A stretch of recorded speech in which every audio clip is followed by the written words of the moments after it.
নমস্কার বন্ধুরা, মৌদেব অফিসিয়ালে আপনাদের স্বাগত। আজকে রেসিপিটা একদম অন্যরকম।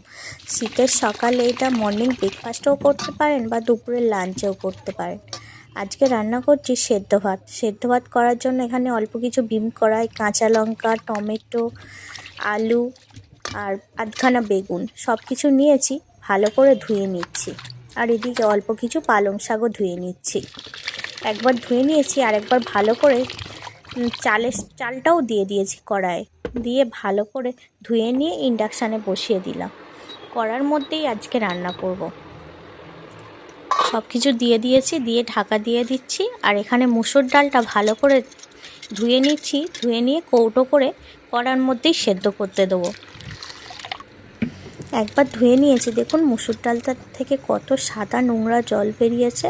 এই জলটা ফেলে দিয়ে আরেকবার ভালো করে ধুয়ে কৌটোর মধ্যে ডালটা ভরে দিয়েছি। দিয়ে অল্প কিছুটা জল দিয়ে দিচ্ছি, দিয়ে কৌটোর মুখটা ভালো করে এঁঠে দিয়ে কড়ার মধ্যে বসিয়ে দেবো। ডালটাও কিন্তু সুন্দর মতো কৌটোতে ভেতরেই সেদ্ধ হয়ে যাবে। এবার ভাতটা হতে থাক। দেখুন ভাতটা ফুটে উঠেছে। এরপর আমি পালং শাকটা দিয়ে দেবো। পালং শাকটা দিয়ে আরেকটু ঢেকে দিলাম, দিয়ে আর কিছুক্ষণ পরে ভাতটা নামিয়ে নেব। ডালটাও সেদ্ধ হয়ে গেছে। ভাতটা ফ্যান ঝাড়াবার জন্য আগে আমি কৌটোটা বার করে নিচ্ছি। ডালের কৌটোটা বার করে নিয়ে একটা গামলাতে রেখে কৌটোটা থেকে ডালটা বের করে নিয়ে তাতে কাঁচা লঙ্কা আর নুন দিয়ে ডালটা ভালো করে মাখিয়ে নেব। আর তাতে একটু সর্ষের তেলও দিয়েছি, দিয়ে সেদ্ধ মুসুর ডালটা ভালো করে মাখিয়ে নিয়েছি। দারুণ টেস্ট হয়েছিল। মুসুর ডাল রান্না করেও খেয়েছি কীরকম, কিন্তু এরকম মাখা, এটা যদি আরও শুকনো মাখা যেত আরও ভালো লাগতো। এরপর কড়া থেকে পালং শাক, আলু, বেগুন, টমেটো সব আলাদা আলাদা করে তুলে ভালো করে মাখিয়ে নেব। সব এক এক করে তুলে নিয়েছি থালার মধ্যে। একটু ঠান্ডা হয়ে গেলে এবার বেগুনটার খোলা ছাড়িয়ে বেগুনটাকে নুন, তেল আর কাঁচা লঙ্কা দিয়ে ভালো করে মাখিয়ে নেব। আর অল্প একটু আলু দিয়েছি, দিয়ে ভালো করে মাখিয়ে নিয়েছি।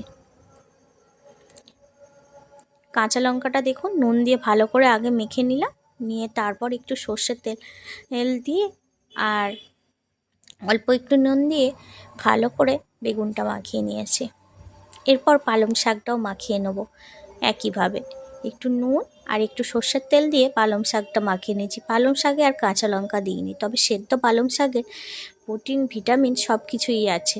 আপনারা রান্না করার থেকে সেদ্ধ পালং শাক একবার খেয়ে দেখবেন, এরকম নুন তেল মাখিয়ে দারুণ লাগে। আর শীতের সকালে এরকম ভাতে ভাত হলে সত্যিই কিছু চাই না। এখানে টমেটোটাও কাঁচা লঙ্কা আর নুন তেল দিয়ে মাখিয়ে নিচ্ছি, আর অল্প একটু আলু নিয়েছি। টমেটোটাও ভালো করে মাখিয়ে নেব। আপনারা চাইলে এখানে পেঁয়াজ ভাজা করে বা শুকনো লঙ্কা ভাজা করেও মাখাতে পারেন। আমি আর অত কিছু দিইনি, কাঁচা লঙ্কা দিয়েই মাখিয়ে নিয়েছি। এখানে সেদ্ধ আলুটাও লঙ্কা, নুন, তেল দিয়েও মাখিয়ে নিচ্ছি। আপনারা পেঁয়াজ কুচি যে যেভাবে, রসুন কুচি বা রসুন ভেজেও মাখাতে পারেন, তাতে আরও টেস্টটা ভালো হয়।